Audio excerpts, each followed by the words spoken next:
ఈ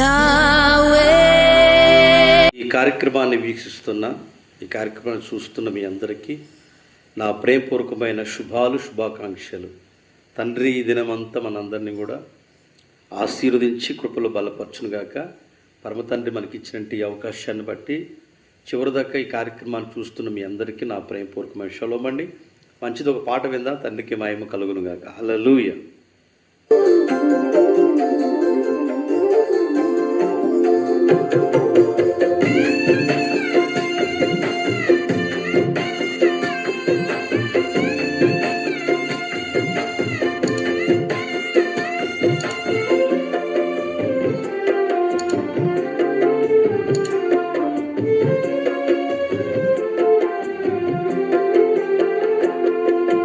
ఈ స్థితిలో ఉన్నానంటే, ఇంకా బ్రతికున్నానంటే, ఈ స్థితిలో ఉన్నానంటే, ఇంకా బ్రతికున్నానంటే, నీ కృపా, నీ కృపా, నీ కృపా, ఇది నీ కృపా, నీ కృపా, నీ కృపా, నీ కృపా, ఇది నీ కృపా. ఈ స్థితిలో ఉన్నానంటే,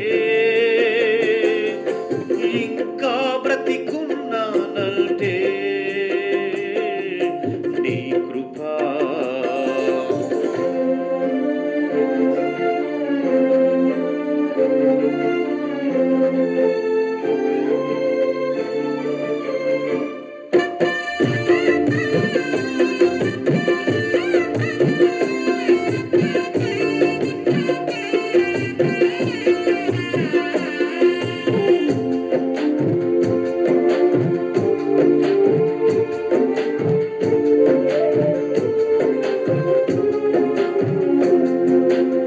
కష్టకాలమందు నా చెంత చేరి కన్నీళ్లు తుడిచి నన్ను ఆదరించినది.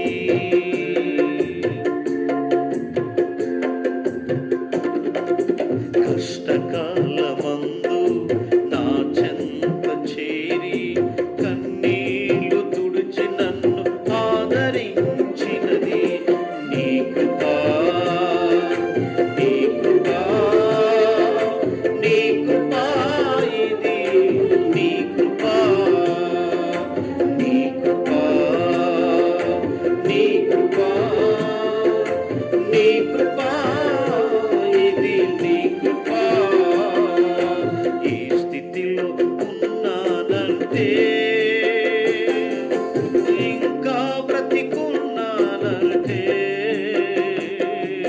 నీ కృపా.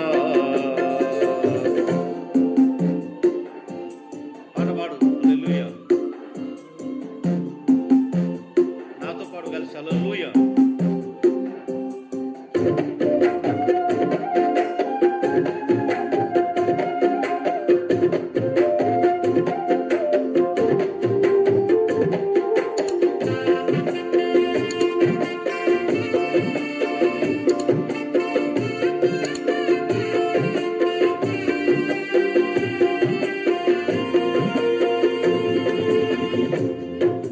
మూర్ఖులకు ఈ తరముకు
నాకు అప్పగించినది నీ కృపా, నీ కృపా, నీ కృపా, ఇది నీ కృపా, నీ కృపా, నీ కృపా, నీ కృపా, ఇది నీ కృపా. ఈ స్థితిలోనున్నానంటే, ఇంకా బ్రతికున్నానంటే, ఈ స్థితిలోనున్నానంటే, ఇంకా బ్రతికున్నానంటే, నీ కృపా, నీ కృపా, నీ కృపా, ఇది నీ కృపా, నీ కృపా, నీ కృపా, నీ కృపా, ఇది నీ కృపా. మంచిది, శ్రేష్టమైన సమయంలో మనం వచ్చాము. ఈరోజు ఈ వాగ్దానాలని కూడా మనం చూసినట్లయితే తండ్రి మనకి ఇచ్చిన వాగ్దానాలు, తండ్రి ఏమేమి ఇచ్చాడో ఒకసారి బైబిల్ గ్రంథంలో పరిశీలన చేస్తే మత్తయి రాసిన సువార్త 7వ అధ్యాయం 7వ వచనంలో ఒక గొప్ప మాట మనకు తెలియపరిచాడు.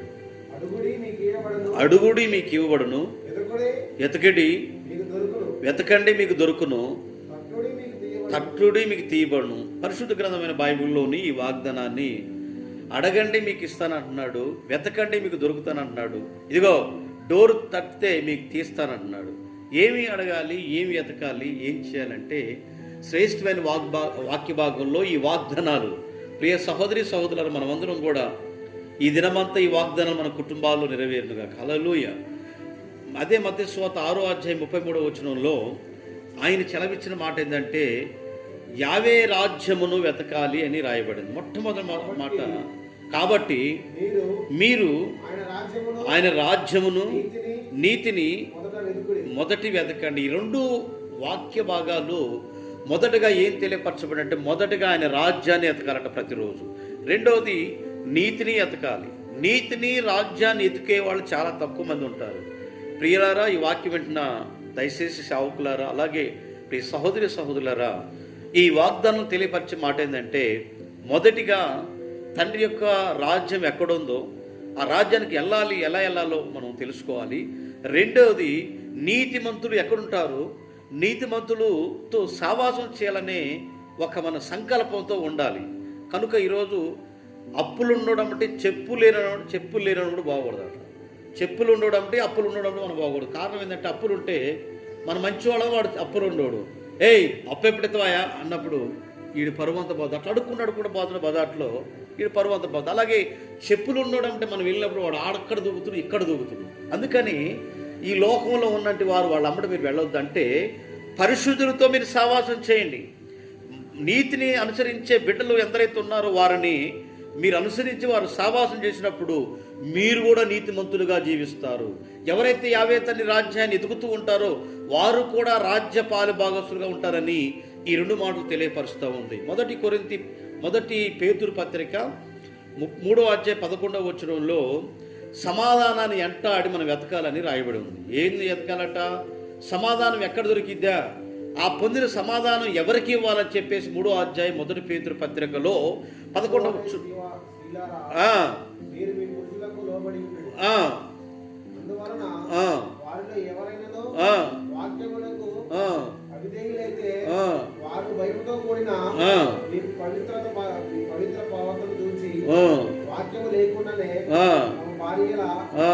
వారిని రాబట్టుకోవచ్చు. చూడండి, ఇక్కడ రాయబడిన మాట ఏంటంటే మీరు సమాధానాన్ని ఎంటాడి వెతకండి అని ఒక సబ్జెక్ట్, అక్కడ ఒక మాట మనకు పాయింట్ రాయబడి ఉంది. కనుక ప్రతి ఒక్కరు కూడా సమాధానాన్ని వెతికే వ్యక్తులుగా మనం ఉండాలి.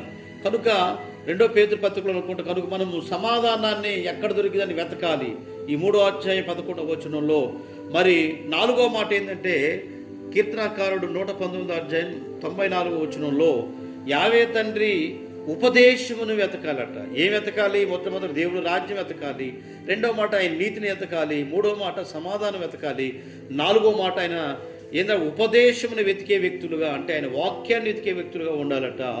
5వ మాట ఆమోసు గ్రంథం 8వ అధ్యాయం 12వ వచనంలో యావే మాటను వెతకాలి. యావే తండ్రి మాట ఏది ఉందో ఆ మాటను మనం వెతికే వ్యక్తులుగా ఉండాలని ఈ శాస్త్రాలు వాక్యాలు తెలియపరచబడుతున్నాయి.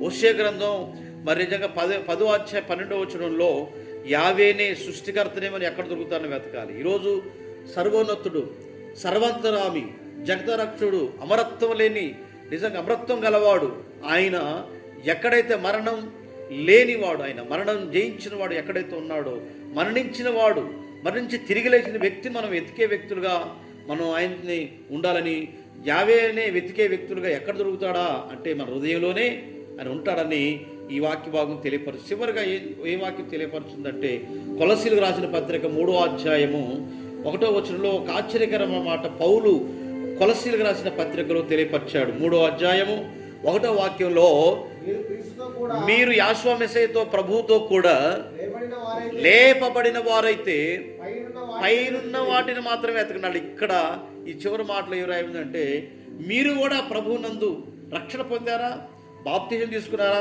అయితే మీరు కూడా ఎక్కడ ఎతకాలట, కింద భూ సంబంధమైన వాటి మీద కదట, పైనున్న వాటిని మీరు వెతకండి అన్నాడు. హల్లెలూయా. ఎక్కడేమున్నది? యెహోవా మెస్సీయ తండ్రి కుడిపార్శ్వం మీద కూర్చున్నాడు కాబట్టి పరలోకాన్ని ఎతకాలని ఇది కూడా తెలియపరుస్తుంది. మొదటిగా ఏంటంటే ఆయన రాజ్యాన్ని ఎతకమన్నాడు. మనం కూడా భూ సంబంధమైన మనుషులను మనం వెతకుద్దాట. ఎవరిని ఎతకాలి? ఆ సర్వోన్నతుని ఎతకాలని బైబిల్ తెలియపరుస్తుంది. కాబట్టి ఆయన ఎతికే వ్యక్తులుగా ప్రతి వారు ఉండాలి. ఇప్పుడు ఈరోజు భూమి మీద ఏం దొరికిద్దా, ఏం తిందుమా, ఏం తాగు ఎదుగుతూ ఉన్నారట.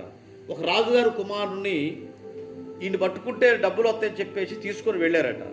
వెళ్ళి కిడ్నాప్ చేసి తీసుకొని వెళ్ళి డాబా మీద కట్టేశారట. కట్టేస్తే వాడిని డాబా మీద చాలా అంతస్తులు, అది జనాలు తిరిగే ఒక మార్కెట్లో ఫుల్ రెస్ ఉండే జనం. అయితే ఆ పైన కట్టేసినంటే ఆ రాజుగారు కుమారుడు యువరాజు అతన్ని కట్టేశారు.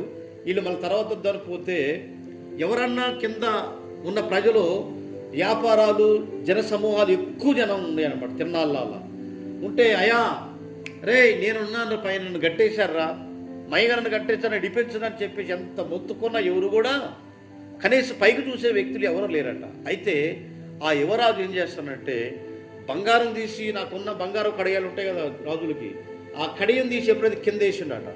ఇదన్నా చూసి పైకి చూస్తాయి నేను ఉన్నాను, నన్ను కట్టేశారు విడిపించరని చెప్పుకోవటం కోసం ఆ కుమారుడు యువరాజు బంగారం కడియం ఒక వ్యక్తి ఫ్యామిలీ ఇద్దరు ఉంటే ఆ కాళ్ళ మీద ఇట్లా జారిడిచినట. కింద ఏంగలోనే చిన్న గడిని చూసి ఆ కడియాన్ని తీసుకొని ఇటు చూసి దబక్క జోలు పెట్టుకుని ఇంకా దేవులు ఆడుతున్నాడు కేవలం దొరుకుతాయి అని. ఒరే పిచ్చోడా, నేను రా పైకి చూడండి కొద్దిగా పైనుంచి పడ్డది కడియం, బంగారపు కడియం అంటే ఇంకొక జేబులో నుంచి ఇదన్నా చూస్తారని చెప్పి ఇంకో ఆ వ్యక్తి వెళ్తారు, ఇంకొక వ్యక్తికి అలాగనే వేసిండట. ఆ వ్యక్తి కూడా ఆ డిసైడ్ యాంగిల్ను ముందే యాంగిల్ చూసినట్టు చూసి ఆ జేబులు పెట్టుకొని అటు ఇటు దిగుతూ ఉన్నాడట. హలో నేనే పైన ఉన్నాను, సరే చూడనంటే చూడలేదట. ఇక ఏంది లాభం లేదురా బాబు, నేను పైన కష్టాల్లో ఉన్నా, బాధల్లో ఉన్నాను, పైకి చూసే వ్యక్తులు లేరని చెప్పేసి చిన్న రాయి తీసుకొని కింద తల మీద పెట్టి దగ్గర ఓ అబ్బా పైకి చూసినట్టు. ఈరోజు ప్రజలకు దెబ్బ తగిలిన తర్వాత దేవుడి దగ్గరకు వస్తారు. పైన ఆకాశం ముందు పైకి చూడండి, పైన వాటిని వెతకండి అంటే భూ సంబంధమైన వాటిని ఎదుగుతూ ఉన్నారు. కాబట్టి మన పైన వాటిని వెతుకుదాము. అట్టి కృపా ధన్యత మన అందరినీ ఆశీర్వదించును గాక. మీ అందరి కొరకు ప్రార్థన చేస్తా. ఈ వాగ్దానాలని తండ్రి దీవించును గాక. మహిమ కలిగిన తండ్రి పరిశుద్ధులు ఎందరైతే ఈ కార్యక్రమాన్ని వీక్షించారు వారిని, వారి పిల్లల్ని, వారి కుటుంబాలను దీవించండి అయ్యా. ఈరోజు ఎందరైతే తండ్రి అయ్యా పుట్టినరోజు నైనా ఇదిగో తండ్రి నాయన ఈ కుటుంబ ఆరాధనలు తండ్రి వివాహ వేడుకలు జరిపించుకుంటున్న వారందరినీ ఆశీర్వదించమని ఈ వాక్యం చివరిదాకా ఉన్న ప్రతి కుటుంబాన్ని దర్శించండి. ఈ కార్యక్రమం ఎందరైతే పరిచర్య చేస్తున్నారో అవి లైక్ చేస్తున్న వారందరినీ అనేకులకు తెలియపరుస్తున్నారు, వారిని దీవించమని అతి త్వరలో రానయ్యున్న మెస్సీ వారి నామం ద్వారా అడిగి వేడుకుంటున్నాం తండ్రి. ఆమేన్. మీ అందరికీ హృదయపూర్వక షాలోమ్ అండి. ఈ వాక్యాన్ని మీకు మీ కుటుంబాన్ని దినమంతా దీవించుగాక. షాలోమ్.